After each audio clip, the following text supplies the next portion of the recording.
welcome everyone to today's Lunch with Haley webinar. This is our last event for 2024, and I'm excited to share with you some thoughts and predictions and semi-forecasts about what to expect in 2025 for staffing and recruiting.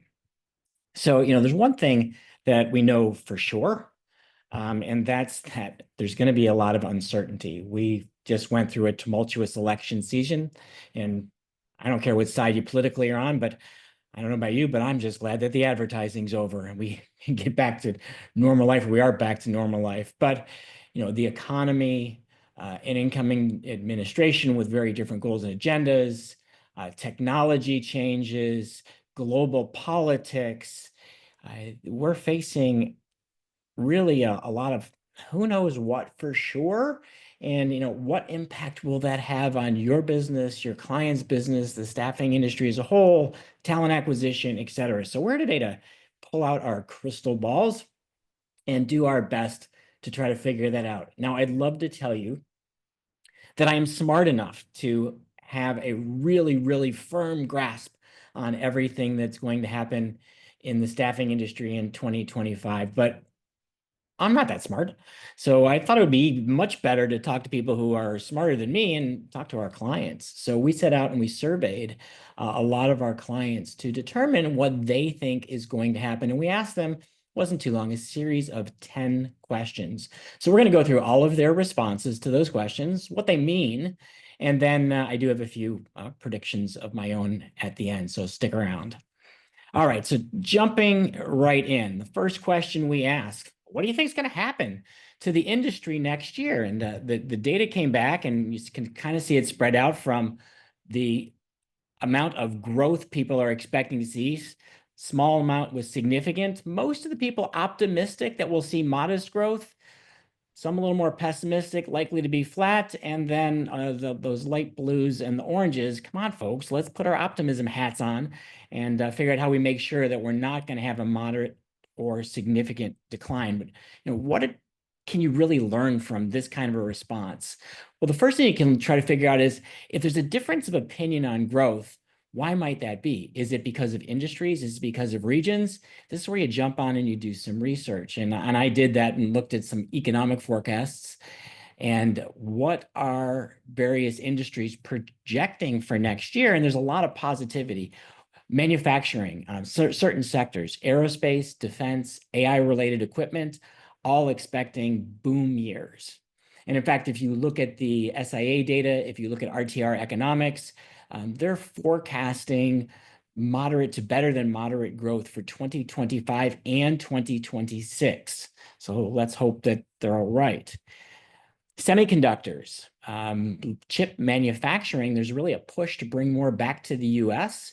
Again, not going to play politics here, but that's a good thing for the staffing industry as more of this high-tech manufacturing comes back onshore.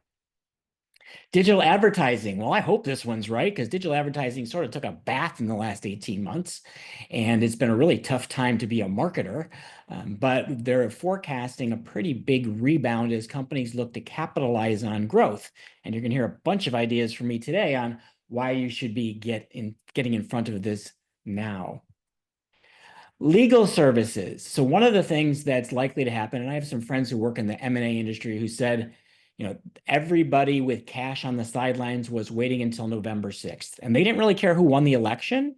They may have had their favorites, but what they wanted was certainty back in the market. And now that we have a president who's elected for the next 4 years, we have some certainty about what's going to happen. And there's likely to be a tidal wave of mergers and acquisitions activity happening in 2025 and into 2026. That's really good for the CPA world. That's really good for the M&A world. That's really good for legal services. So if you provide legal staff, now's the time to think about how many of your clients are going to need support to help with M&A and related transactions. Telecommunications, sort of related to semiconductors, expecting to see more strength in that industry, and largely driven by AI, at least in the United States. Energy. I know you may have seen some of the large AI companies looking to buy their own nuclear power plants. I think one got approved. I don't remember if it was Microsoft or Google who got approved, and the other one got turned down. but there's going to be a boom in different forms of energy, from continued push in clean energy to old-fashioned coal-powered plants, but people are going to need energy to drive our growth in artificial intelligence. So if you are providing staff in any of these industries, it's really time to talk to your clients. And that's probably the big thing on capitalizing on this growth, is to be in front of what's going to happen with your clients. Get closer to them now. Start asking them about their strategic plans for next year, not just their talent plans, but where is their business growing? How will they be impacted by things going on in the political world and in the economic world and in the global world? Play a game of three-dimensional chess. Look at mapping out the org chart of your key clients. Look for different decision makers in different departments at different levels in the organization, and identify people with whom you'd like to have a better relationship. Who do you know that you have a great relationship already? Color code them green. Who do you know that you don't really know that well? Color code them yellow. Who don't you know at all? Color code them red. And your goal is to get your salespeople and your recruiters to take that org chart and turn it all green, so you have strong relationships with all of the relevant decision makers. How about your opportunities? In each individual client, where are they likely to need talent? What types of talent? What reasons will they need talent? What will drive timing? What will be the triggers that you need to be ready for, so you can be proactive in helping them with their staffing needs? Start positioning your company now. Don't be just another commodity provider of temporary help. Instead, position yourself as a company that is aware of the issues going on in your clients' industries, that understands the challenges they're going to face, that is developing talent management solutions proactively, so that when your clients say, hey, it's time to hire, you become the first call and not just one of staffing 5 vendors that gets a job order pushed out through the VMS. Look to increase your visibility now. This is where digital marketing comes into play. Your email marketing with everybody that's in your ATS or your CRM. Social media, so that you're more proactive on LinkedIn to stand out with relevant hiring managers. Paid advertising, targeting the people you want to build relationships with, using events and OPS, other people's stages, to physically get in the room or on the podcast or presenting the webinar where your clients are hanging out. Because the more visible you are right now, the more you'll be top of mind when those staffing needs start to percolate in 2025. Invest in educational marketing. Don't assume that your clients understand the value of staffing services. A lot of them think of you as a provider of temporary help, and that's it. So instead, get them to think about you as somebody that provides a tool, staffing, a tool that can be used to solve business problems like driving growth, controlling cost, improving productivity, managing risk. You want to be educating the buyers, whether those buyers are plant managers and C-level decision makers, or those buyers are frontline supervisors, in how your services help them solve their business challenges. This is the time to build case studies. So you're not just educating people, you can prove, hey, we deliver this kind of value. Here's how we've done it for other organizations like yours. This is the time to get proactive about reputation management, so that you're building recent 5-star reviews, so that when somebody starts Googling looking for a staffing partner in their local city, you're more likely to come up at the top because you've done things for SEO and you've done things to have current high quality reviews.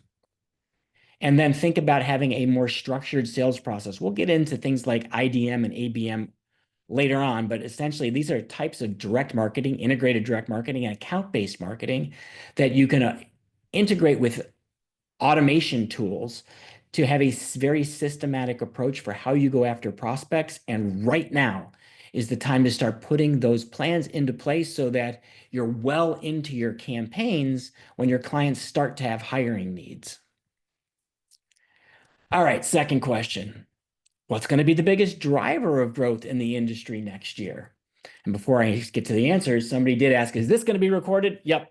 We record all of our Lunch with Haley webinars. If you ever need a recording, you can go to lunchwithhaley.com, and there's a section there for webinars on demand. Just check it, and you will see more than almost 15 years of recorded webinars that you can watch. All right, so how did people answer this question? Well, biggest driver is going to be the economy is getting better. And then talent shortages. Good people are hard to find in any economy, but as demand for talent grows, talent shortages become more pronounced. And then the next one is AI and other technology advancements. So let's take a look at some of these and the implications. What can we learn from this? Good news is a better economy lifts all boats. The rising waters help everyone, but not evenly. Some companies will recover faster. Some companies will recover more strongly. Some companies will grow at 2 or 3x the rate of growth of the staffing industry. So how do you make it happen for your company? Well, right now, before we have the improving economy, it's the time to outthink and out-hustle your competition. What aren't they doing? How aren't they going after the market? What do we need to do to really differentiate our service process, our sales process, so that we don't look and sound like everybody else? My favorite strategy here is to think about how can we find new and better ways to solve our clients' problems.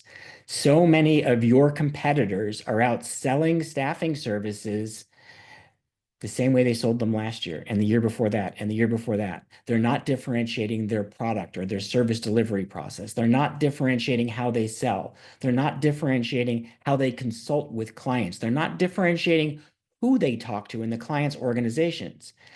This is where you can come up with the proverbial better mousetrap. How can we have different ways to solve the problem? If you go way back to the Great Recession, some of the fastest growing technology companies, companies like Uber, they looked at a slow economy and said, we can find better ways to solve problems. Uber did it in transportation and said, hey, there's a better way to get people from point A to point B than wait for a cab or get on a bus. We can take advantage of all these cars that are out in the market and all these drivers who are out in the market to create an entirely new way to deliver people from point A to point B.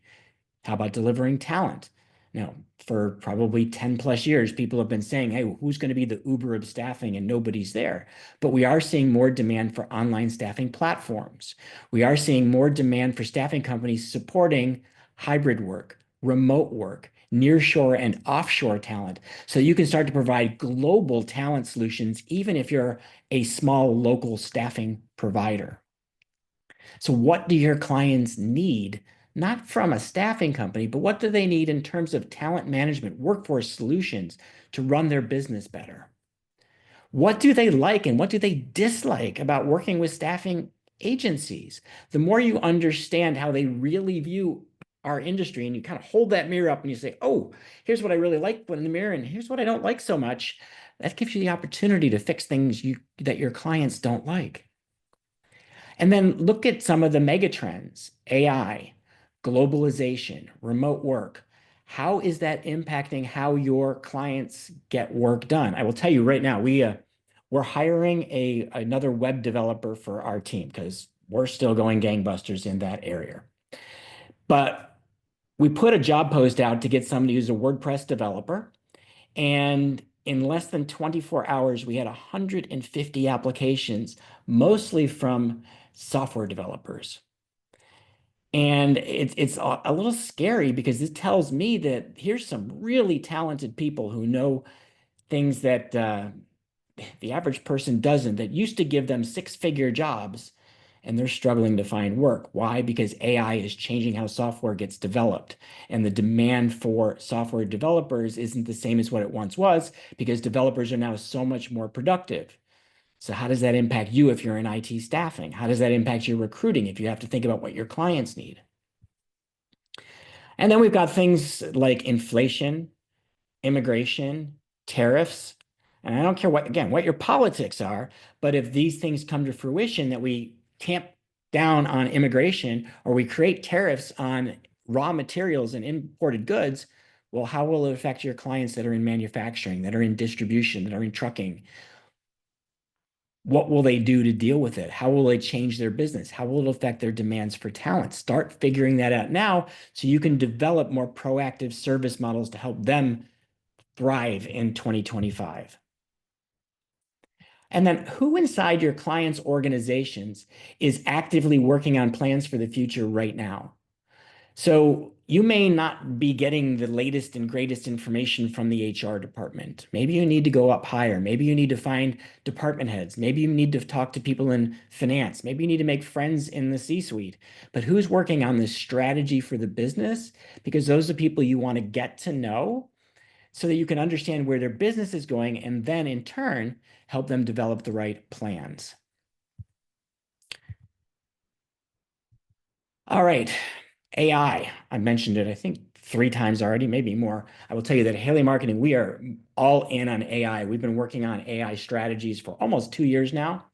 And one of the things we learned from a company we're working with to advise us on AI is the real magic of AI is not just in the ability to write emails and create blog posts, but it's the ability to do things that people can't do or won't do.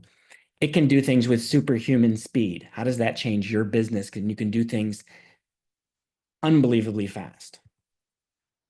It can access information beyond our frame of reference and our memory limits. So when we're writing a sales email, what we write in that email is completely shaped by what we know about that client, about our past experience, about our knowledge of sales, our knowledge of staffing. Well, the AI collectively has our intelligence and the intelligence of everything written that it can add to our communications to make those communications better, more relevant, more detailed, richer content, richer ideas. AI has the ability to adapt for individuals doing personalization or even changing language at scale. If you deal with a multilingual workforce, it's now easier than ever to have a chatbot or your website react to people in their native language. AI enables us to have far greater output diversity because right now, if we want to connect with people, it's hard. Some people will want to connect with you through voice, listening, some with video, watching, some with text, reading an email or text messaging. So we can now, thanks to AI, develop a form of communication once and have it automatically go to multiple channels. I can make a video, have it instantaneously transcribed, have a summary of the transcription turn into an email, have that also turn in, if I want to, social posts. So there's all kinds of amazing things we can do leveraging AI's ability to output multimodal content. AI can also do a great job analyzing complex data. So if we let it into our ATS and we look at the history of how we've worked with our clients, it can now start to see patterns that we might not recognize. When do our clients need our services? When are they likely to be ordering? Are there trends in what we're seeing on job sites that might lead us to see companies that are in need to hire? So AI can, at a much greater scale than most of us as humans, look at that data, interpret that data, and give us actionable insights. And then this is one of the nice things is AI can take on repetitive tasks and it never gets bored. So if you've got things in your job and you're saying, ugh, I hate when I get to do this. Why do I have to do this all the time? Well, if you're doing the same things over and over and over again, those are processes that are ripe for AI and automation so that you can spend your time doing the things that you like to do, and you're probably the most productive at doing by having the AI and the automation platform doing the routine drudgery work. So when you look at artificial intelligence, again, don't just think about it as email and content. Think about all of these different ways AI can augment your capacity and your capabilities. Question 3. All right, what's going to be the biggest challenge the industry faces next year? Not a surprise. Hey, we've got a challenge selling, we got a challenge recruiting, and the majority of people said, yeah, it's going to be both next year. So what can we learn from this? Well, if we're trying to improve sales, something we've been harping on this entire year, so there's 4 things. You need a better strategy, a better process, better tools, and better training. So what does that mean? Better strategy. Be more focused. Really understand who your best clients are and the value you deliver those clients. The more you can paint a bullseye on the target that's very precise, the easier it is to sell. Better strategy means having better messaging. Again, having that really precise target allows you to understand the customer, their problems, their challenges, and how they value staffing services so you can adjust your messaging so it makes you shine as the right solution to their business problems. You can change your story, learning how to use stories of where you've helped similar businesses, teaching your salespeople and your recruiters to use storytelling as a way to illustrate the value of staffing. That leads to having a better sales process. I mentioned the integrated direct marketing and account-based marketing earlier. This is where it comes into play. It's a process, creating a structured system for your sales team to use to go after new prospects. So they have a very defined process. This is what we do to open doors. This is how we help capture the attention of buyers. This is how we help demonstrate our value to create interest in our services. You want to think about the whole sales funnel. What do we do at the very top to get people interested in our knowledge, our expertise? What do we do at the middle to get them interested in our value proposition? What do we do to get them at the bottom to make them want to buy from us? So you map out that sales funnel and you map out different types of content at all the layers. Now, it can sound really complicated, but essentially you can think about it as marketing is your role at the top of the funnel, creating interest, bringing people in. Marketing and sales together help create case studies that show the value of staffing services. Also, industry research from sources like ASA and staffing industry analysts that can help show the value of staffing services. And the bottom of the funnel is training your salespeople. That's where the training comes in place of how to position your services against the business needs so you're not just another staffing provider. Now, if you need some ideas for this and you have not yet downloaded our Make an Impact ebook, there's the URL. It's haleymarketing.com/make an impact. Jot it down, go to it when we're done. And there's 33 ideas that go through better strategy, better process, better tools, better training to give you some very specific things that you can do. On the recruiting side, there's a whole bunch of things to get more response before you just have to spend tons more on job advertising. So the first one is your website.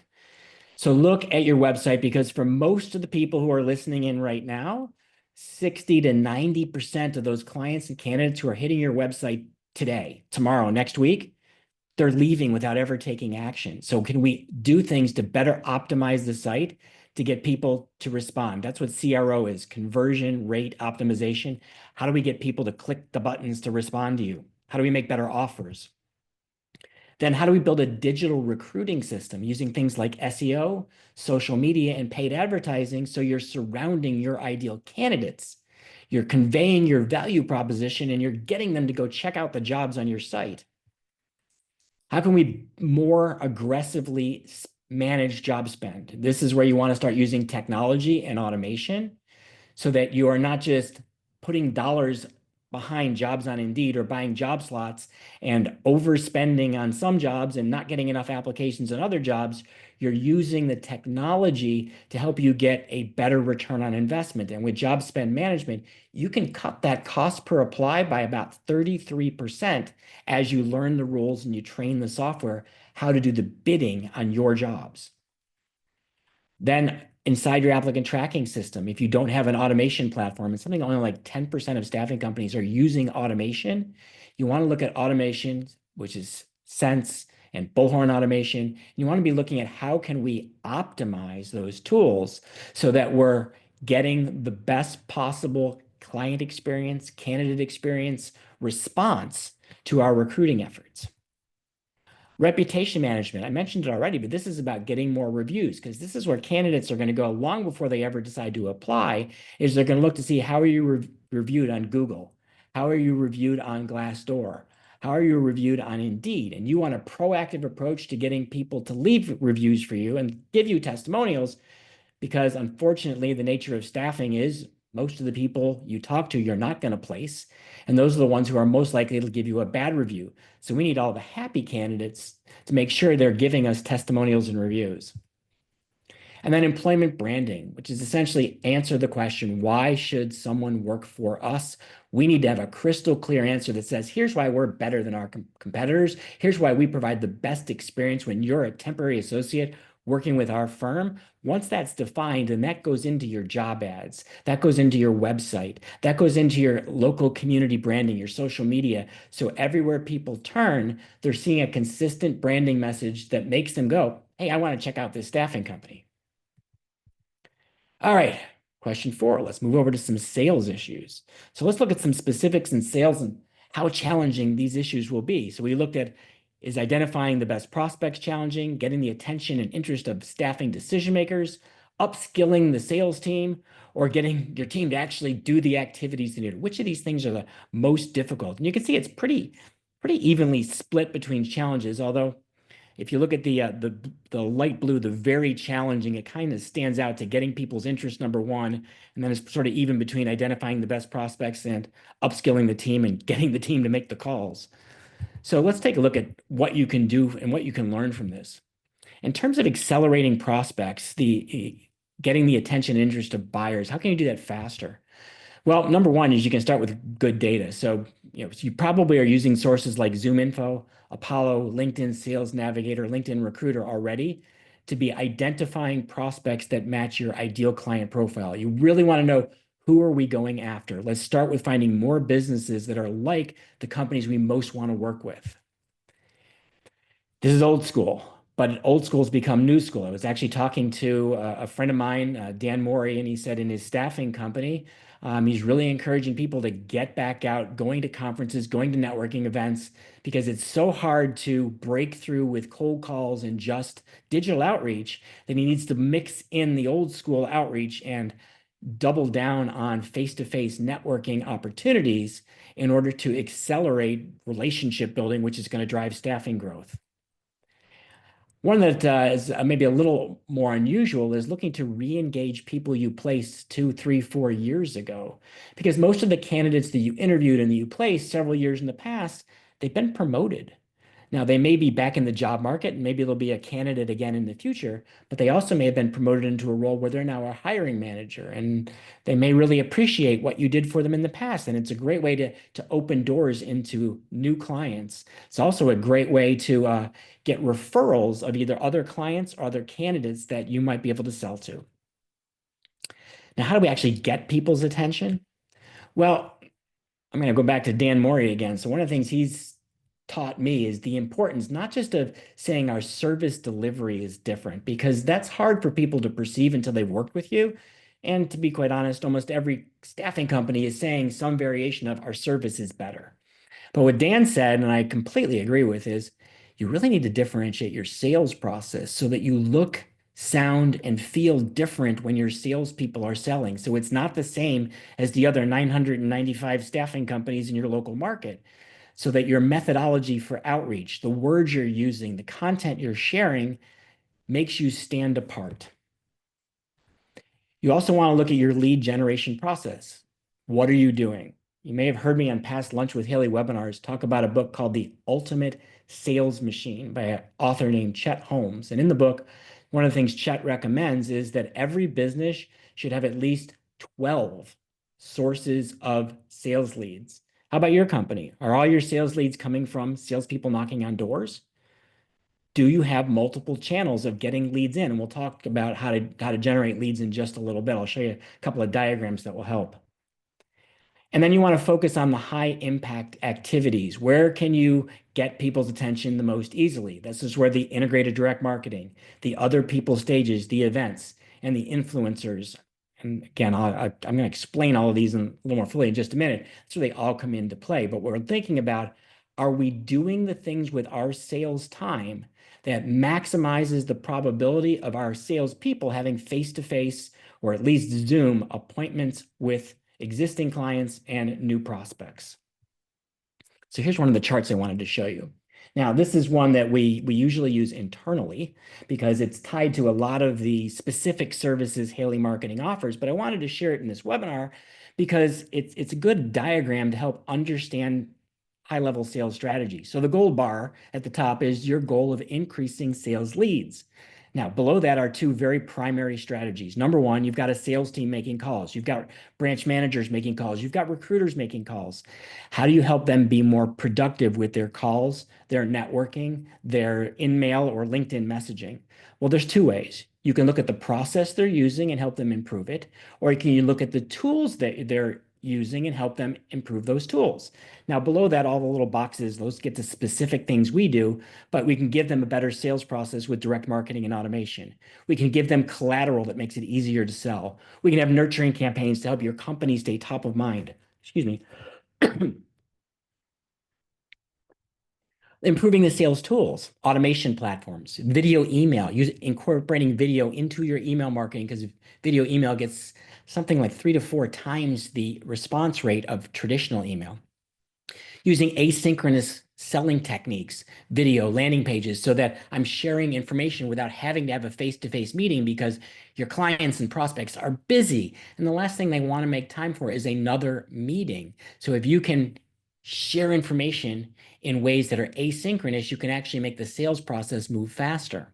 And then looking at new ways to do even old school things like skill marketing through email techniques, your website, even SMS messaging. Then the other side, the light blue, is the inbound. What do we do to create a digital marketing system to help generate sales leads? So I mentioned one already, that website conversions. We have to really look at the website and where are you losing people?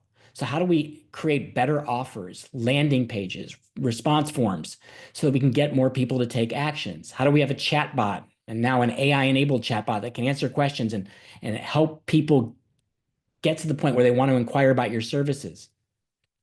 The talent showcase and retargeting, PPC, and lead tracking, just different ways to create more engagement with your website, bring people back. And with lead tracking, you can actually start to identify visitors to your website who aren't taking action. We can identify about a third of the people coming to your website to say, hey, these companies are on your site and they're companies that you probably want to be calling on.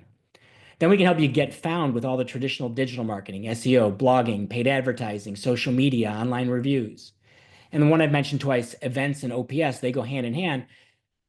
Are we going to more trade conferences? Are we showing up in places our clients are showing up? And how are we showing up?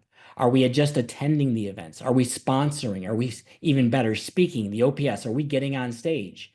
And that getting on stage could be at a conference, a meetup, could be on a webinar, a podcast. Just submitting content for somebody else's blog can give you access to their readers, their customers. And if those readers and customers are the same ones you're trying to attract, now that other stage is giving you access to a new audience. So this chart, I wanted to include it just to get you thinking, how do we get to 12 different ways to generate sales leads by improving the process, improving the tools, and using digital marketing in new and creative ways?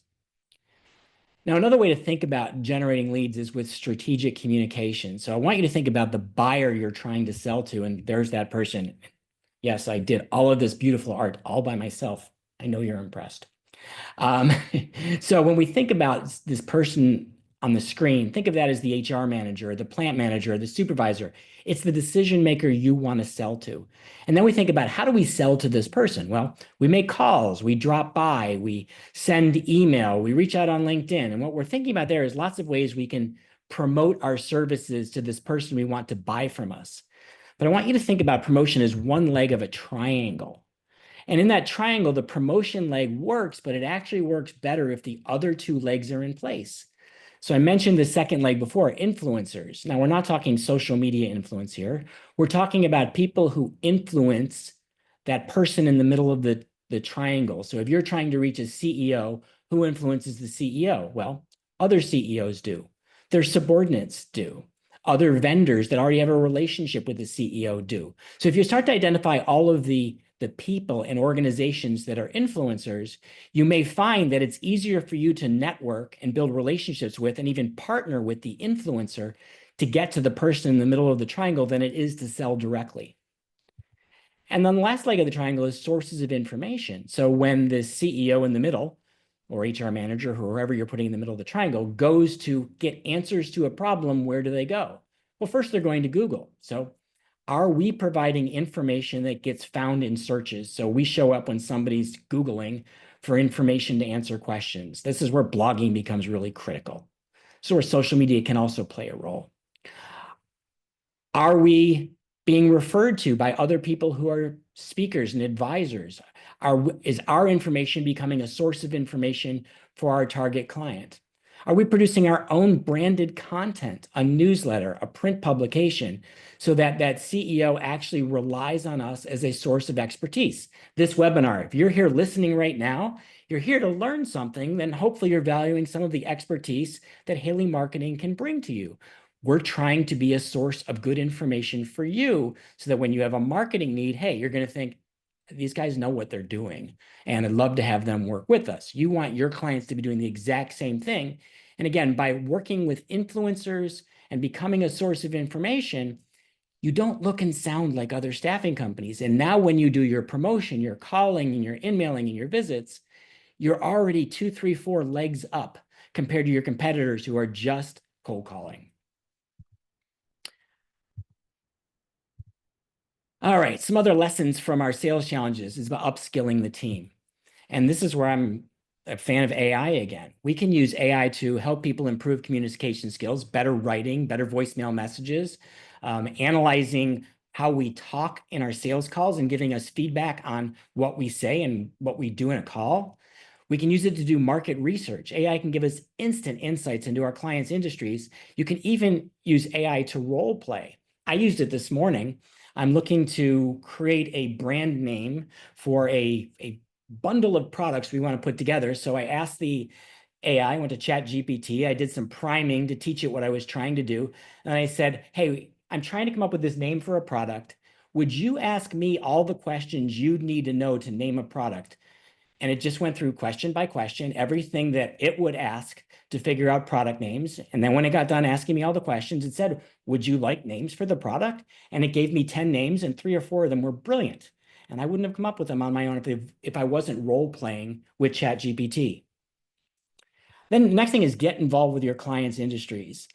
You need to be going to their events, local, national, online, virtual events, listening to their podcasts, because the more you know about the industries you serve, the easier it is to speak your client's language and the more credibility you have. So if you're in sales or in recruiting and you're fluent in your client's industry, it's way easier to sell.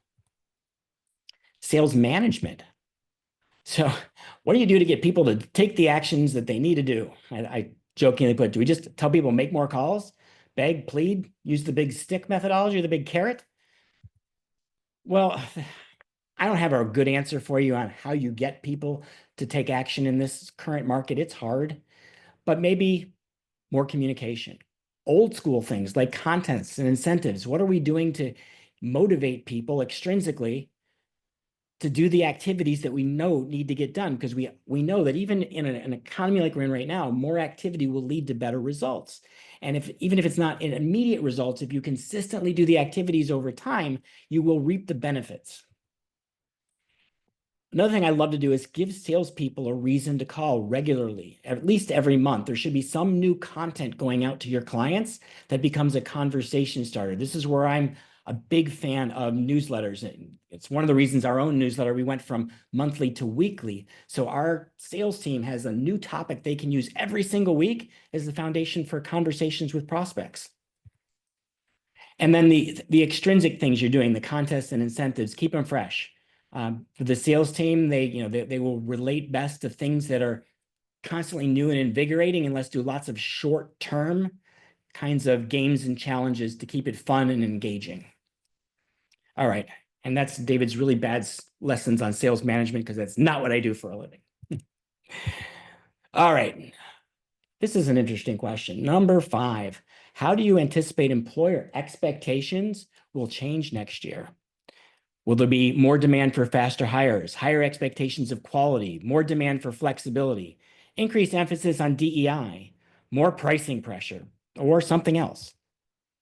Well, expectations and speed and flexibility and price, and not a surprise, buyers want it all.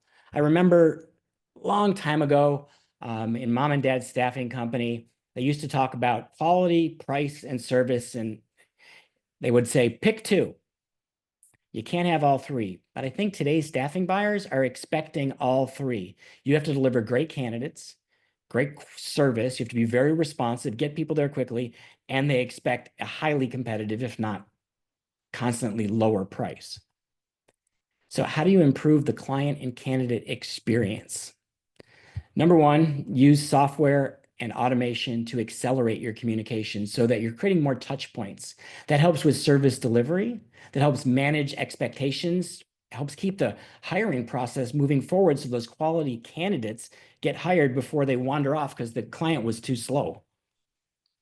Consider a mobile app or a staffing platform. This may be a time to look at having your own platform so you can provide faster communication and a better, more personalized experience for each client and each candidate. I know some of the major ATS providers offer this as a feature of their products. Quality is about how good are we at recruiting the talent in, and then how good are we and how fast are we at vetting. But right now, particularly for our clients in light industrial staffing, a lot of their quality is going to be determined by how they manage people. And this is, simple things like, do we show people we care about them, we respect them, we set high expectations, we provide incentives for people who do well, and we don't settle for low performance. So, no call, no show has been a huge problem for years, and getting people who have a strong work ethic has been a big problem. But can we talk to our clients? Would they pay more for more reliable workers? If the answer is yes, then how do we create systems, communication systems, policies, and procedures that reward and incentivize and ensure we have higher performing talent? And if employers won't pay anymore, then how do we work on delivering talent faster? And we don't worry as much about the quality because they're not willing to pay the extras. If they want low cost, then look at your P&L. What's your biggest expense? And then how do you use AI and automation to expand capacity and capability? Your biggest expense is probably salespeople and recruiters. So before you go hire more onto the team, how can you give them tools to be more productive? Nice thing about that is as people's productivity increases, you can pay them more, which allows you to attract even better talent. So one of the biggest values of AI and automation is its ability to allow us to manage a larger scope of business without actually working any more hours, because it's doing the mundane work, it's doing the repetitive work, it's doing the thinking at superhuman speed. If we can use these things to improve our productivity, we can improve the experience for our people, we can actually lower our cost of labor as a percentage of what we charge. All right, let's take a look at some industry threats. So 2025, is the biggest threat going to be the economy, AI, companies doing this on their own with direct sourcing, staffing platforms, the Uber of staffing, or the offshore and nearshore models? And you can see, again, it's kind of split. I was looking at the light blue, so the direct sourcing, clients doing DIY kind of stood out as a bigger challenge, followed by AI, and then the economy was a sort of distant third. So what do we learn from this? To me, I looked at this chart, and what stood out to me is, how do we make sure that we are the best alternative for our ideal clients? So if you look at the employers you want to be selling to, your ideal clients, and they have all these alternatives. They can hire on their own. They can build their own talent pools. They can use online platforms to find people. They can go with offshore talent. How do you make your company their best option? How do you offer them the best mix of speed, quality, price, and convenience? Sometimes being the easiest option is the most important thing. And what you need to figure out is what matters to our ideal clients and how do we stand out in the areas that matter. Don't try to be all things to all people, because you end up kind of hurting yourself everywhere when you do that compared to somebody else that's specializing and being more focused. This is about knowing where you want to compete and what you want to accomplish. So knowing where you want to compete is, again, focus. Who's our ideal client? What's the value that they have? And then what do we want to accomplish is, how much do we want to grow? What are our goals for 2025? Do we need to bring in 2 new clients or 200 new clients? Do we need the average client to go from $50,000 a year to $100,000 a year? What do we want to accomplish? Because your goals will drive your strategy, which will also be impacted by all of these threats. So once you know your goals, then you can say, is the market we're going after big enough to accomplish them, or do we need to go wider, bigger? Understand your company's strengths and weaknesses. Where can we win and where are we not likely to win? If price was the dominant factor and your target clients can use offshore talent that costs 50% of what it costs in the US, well, how are you going to beat that? Maybe you need to become an offshore talent provider. Maybe you need to help your clients integrate AI so that they don't need as many people. You really need to understand where you can play to compete based on that customer you want to serve and why they use your services. You want to figure out where you are the better option.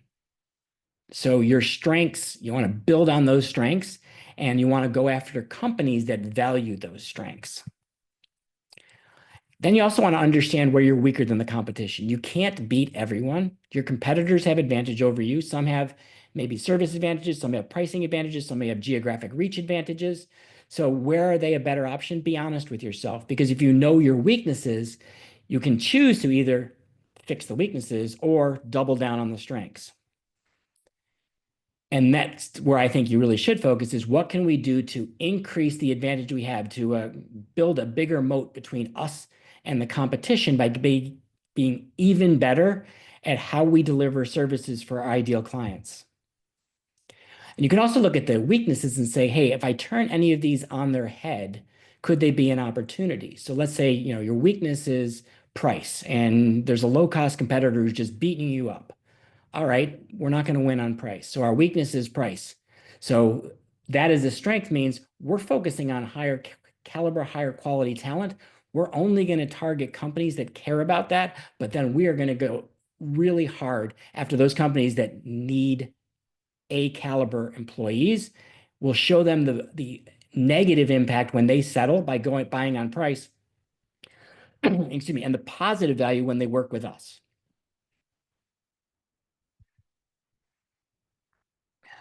Question 7. Let's look specifically at recruiting. What are the recruiting challenges going to be? Will it be attracting talent, retaining talent, getting talent to work, productivity, excuse me, or salary demands? And you can kind of see it's really heavily skewed towards competitive salary demands. So what can we learn from this? Well, if salary is going to be the number one issue, then we need to prove that to our clients. So we need lots of market data showing what pay rates are, what the trends are. So if we can show them that there's been this constant upward slope in what people are demanding for pay, we can show them that if they want to hire 2 months from now, 3 months from now, 6 months from now, this is what they can expect to pay. And if they want to try to pay less, then they can expect either they're going to have vacancies, they're going to have turnover, or they're just going to have to settle for candidates that are not the caliber they want. But you can't just say that as a staffing company because you'd lack credibility because they assume you're just doing that to close the sale. But market data, and maybe the Lightcast reports or looking at information from ASA or looking at salary data on Indeed that you can get for free, can help you to demonstrate to your clients, hey, this is what's happening with pay rates. One of the things I know we used to do in mom and dad staffing company is we just track all of the pay and bill rates for all of the jobs we regularly filled. And every quarter, we'd be able to go out to clients with a new report saying, hey, this is what's changed in the last 90 days with the jobs we fill. This is what you can expect if you want to be hiring coming up in the future.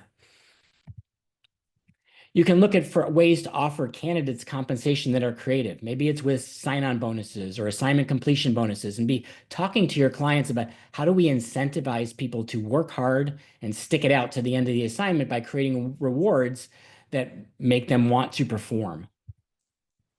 And when clients are unrealistic, particularly in a growing economy, it's time to walk away. Now, I know in the last 18 months or so, you've sort of had to say, what can we do with these clients? Because everybody who's got a job order, maybe it's one we want to work. But in a growing economy, you want to work on the job orders that you're most likely to fill. Now, attracting qualified talent was a close second in this particular question. So here we got to think about, even when the market's weak, we need a strategy to strengthen recruiting. We need to focus on time to fill. In this economy and in the beginning of a recovering economy, speed wins. Whoever can find the qualified candidate first is going to get the placement. So you need the recruiting systems that accelerate your service delivery. You need the automations. This is where a platform can also come into play. How do you find and successfully source talent your clients can't find on their own? Do we have different strategies for job advertising? Do we have a really good strategy for how we're attracting passive talent through advertising outside of job boards and social media? Do we have a candidate re-engagement program using automation to all of the candidates in our ATS? Do we have a really strong referral system so that we're constantly getting a pipeline of referred candidates from our current temporary associates, people we've worked with in the past? And retention is going to be an issue, especially as the job market gets stronger. So look at your candidate experience, shop yourself, and say, are you doing enough to offer a great candidate experience? So what's it like to work with your staffing company? If you've got a friend, have them come and apply for a job. If you can, get them to go out on an assignment. See what it's like working for you. Benchmark yourself. See what it's like working for a competitor. Because if you have the best candidate experience, you're likely to get the highest reviews and the most referrals. If you find your candidate experience isn't quite up to where you'd like it to be, then find ways to make improvements, because reputation is going to matter. Referrals obviously matter, and that's all driven by candidate experience. And again, I've probably said it 5 times already, but if only 10% of companies have automation and you're in the 90% that don't, it's time to look at that investment in 2025. All right. We got about 10 minutes left and we got 3 questions to go. So I'll pick up the pace a little bit, but these next couple answers are a little bit shorter. What areas of recruitment require the most focus? So you can see here, upskilling, AI, and candidate experience are going to require the most focus for success, according to companies in the staffing industry. What can you learn from this is these things actually all tie together. We can use AI to upskill recruiters, automate processes, and improve the candidate experience with better communication, more relevant communication, more personalized communication. We can use process automation to turn our recruiters into super recruiters, to improve their productivity and ensure a more consistent experience for each and every candidate. Because again, that consistency helps. Now, one thing I will say about this is be cautious in how you implement automation, because a lot of companies are using the same playbooks. And what I mean by that is that they're using the same sequence of automations, because some of them just make sense. Like, am I going to have an arrival automation? Am I going to have a first day automation? Am I going to have a first week automation? Am I going to have a retention automation? But then they're not using their own brand voice in the communication. They're not creating a style to the communication, to the actual messages and emails and texts that really sounds like their company and doesn't just sound like everybody else. Or even worse, they're cutting and pasting from the playbook provided by the technology company. That's the same one their competitors are using. So now candidates get really generic messaging, and now the automation, instead of providing a better candidate experience, provides a worse candidate experience. So we need to think about, how do we convey our brand voice when we're automating communication? So lots of ways to use AI, and because time's of the essence, I'm not going to read these to you, but I want you to just think through. Actually, I will tell you that I used AI to give me this list. And I said, hey, ChatGPT, what are the best ways to use AI to improve recruiting and the candidate experience? And then create me a summary of all of those things that you come up with. But the only thing it didn't do for me was make this slide. All I had to do was cut and paste. So ways to improve sourcing and screening, candidate engagement, predictive analytics to figure out who's going to be hiring, manage our talent pools, and enhance the onboarding process, and train recruiters. AI can help you with all of this. So again, with 7 minutes to go, I'm not going to be able to go into these in any detail, but you could take any of these, go to ChatGPT, plug it in, and say, how do I do this? And you'll get back a game plan. And then you can start to have a conversation with the AI. Just continue to ask questions until it gives you the answers that you need. And then you want to create your automation roadmap. So thinking about mapping out all of the touch points for the recruiter, the candidate, and the client, and what happens and where do we have automation flowing. So what you see on screen here is, where we start with a lot of clients when we're helping to optimize candidate experience automations through Sense or Bullhorn automation, is we look at all of these touch points and we say, what's there already? How's it written? What's not there? What needs to be added? And this is like level 1. And once that's done, how do we go to level 2 and then level 3? But you want to map out all of those experience touch points and say, are we doing everything possible, not just with automation platforms, but also in our recruiters talking to people, and in just the ways we treat people, so that working with your staffing company is dramatically different than working with the company down the street. All right, question 9. How big an impact will the following have on recruiting? Expansion of recruiting services by some of the job boards, Indeed, LinkedIn, AI and automation for sourcing, social media and online platforms, referral platforms, virtual events and marketing. So here, the extreme impact is the green, and you can see AI is the big one here. So what can you learn from this? Again, I feel like a broken record, but it's AI and automation. And so this has been going on for years. Digital transformation in the staffing industry has been going on for years. If you do not have a game plan for 2025, now is the time to look at what are we going to do with this next year? Where are you on your automation journey today? Do you have defined goals? Have you identified processes that can be AI enabled or fully automated? Have you researched vendors who provide the technology tools? Have you provided training to your team? Do you have pilot projects going on right now, and how will you scale those projects? I was at the MyCon conference, which is the marketing AI conference last summer, and they said the biggest barrier for AI for most organizations is not thinking about use cases. It's actually going from pilot project to full-scale production implementation where companies fall down. So how will you get to full-scale implementation in your business? And then you have to think about the technology competitors. Who's coming into the market to steal your lunch? So you really want to monitor and evaluate Indeed, LinkedIn, other companies that are starting to offer DIY or other sorts of staffing and hiring solutions. And you want to do your own SWOT analysis, strengths, weaknesses, opportunities, and threats. You probably want to look at that every 90 days because of how fast this technology is changing. You want to understand your ideal client profile and your value to that audience and be building that moat. You want to invest to expand that advantage in terms of technology and people in your organization, because it's not going to just be about AI and not just about automation. It's going to be about how your people use these tools, use AI assistants to build that wider gap between you and your competitors. You want to play offense by getting really aggressive in sales and marketing to go after your ideal clients, and play defense by getting closer to your existing clients and watching out for when your clients are solicited by low-cost competitors. What will you do to compete? And that brings us to our last question. How concerned are you about specific areas of marketing? Hey, we're a marketing company. We had to ask at least one question about marketing. So messaging, getting ROI, lead gen, recruitment marketing, what matters? It's kind of split, but lead gen and getting ROI stood out a little bit higher than the others. So lead gen, we've talked about it. You need a multi-pronged approach. Do we have, maybe not 12, but do we have multiple ways to generate sales leads? Do we working with current clients to retain, upsell, and cross-sell and really expand our share of wallet? Are we looking at former clients? Do we have a win-back strategy? Are we looking to improve efficiency, better strategy, better process, better tools? Download that Make an Impact ebook. It'll show you lots of ideas there. Are we building a digital marketing system to generate inbound leads? Are we selling solutions to our ideal clients' problems and not just selling staffing services? And the last one, I wish I had a lot more time because we'd get into it, talking about your X factor. Are we looking at the inherent weaknesses, holding that mirror up, as I mentioned earlier, finding the things clients don't like about staffing, not just issues with your company, but the industry in general, and finding new and better ways to solve client problems so we can get a 10x advantage over our competitors? Those are ways to handle lead gen.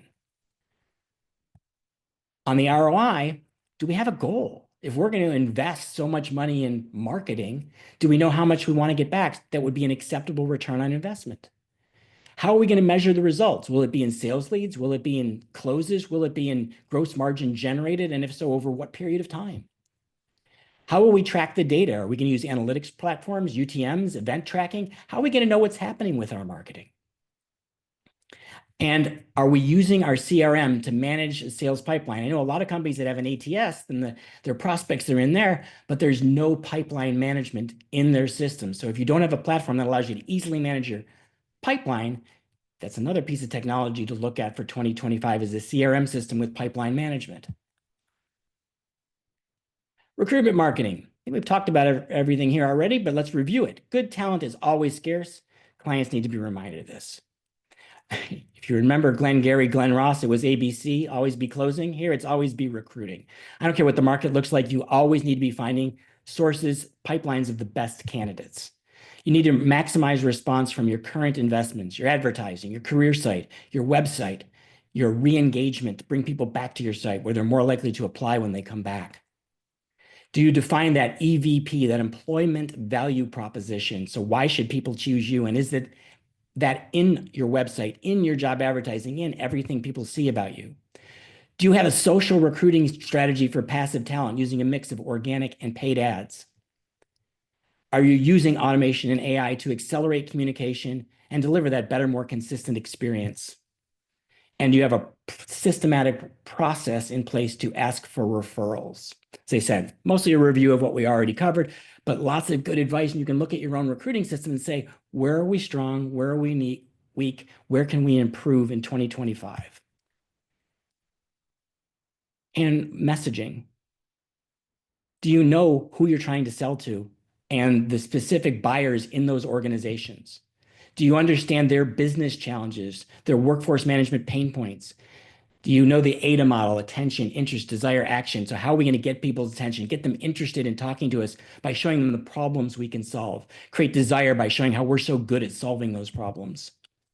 Are we showing them how staffing is a tool to solve business problems and we're not just the next temp help company? Are we proving why we are the best in the world at delivering value that our ideal client, our ICP, will value? All right, let's wrap it up.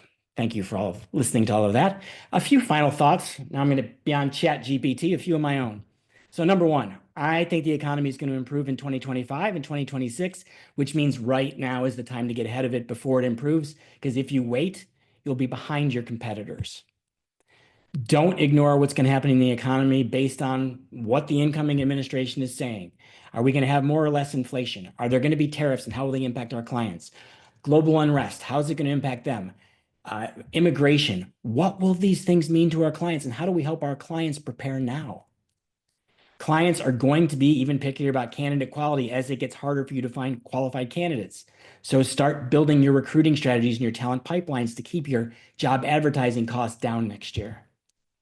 AI adoption is really going to explode, not just the playing with it, but the use in production.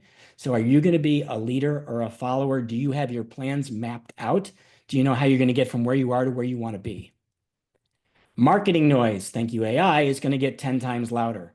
So how are you going to break through the clutter? How are you going to have more relevant, more personalized, higher value content, communications that'll enable people to understand what you can do for them and break through all of that clutter? The M&A market's going to be hot. Maybe it's time to think about selling. Maybe it's time to think about buying and growing.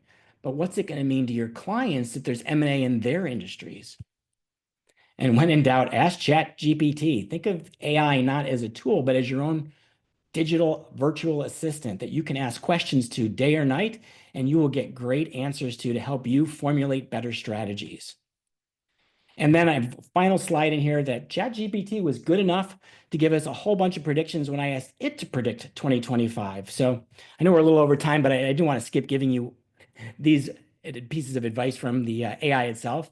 So the global economy is expected to grow by 3%, which will be driven by strong consumer spending. That's really good for manufacturing and logistics.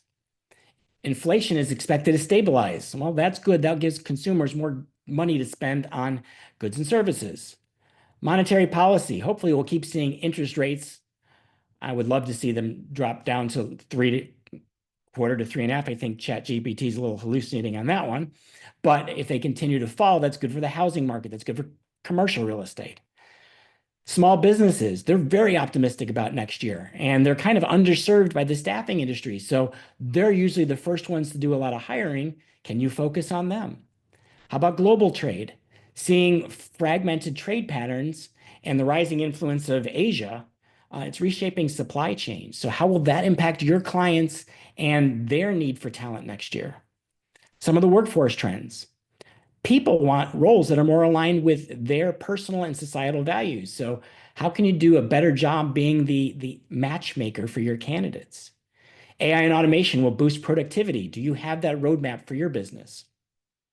Hybrid and remote work arrangements will dominate workplace strategies.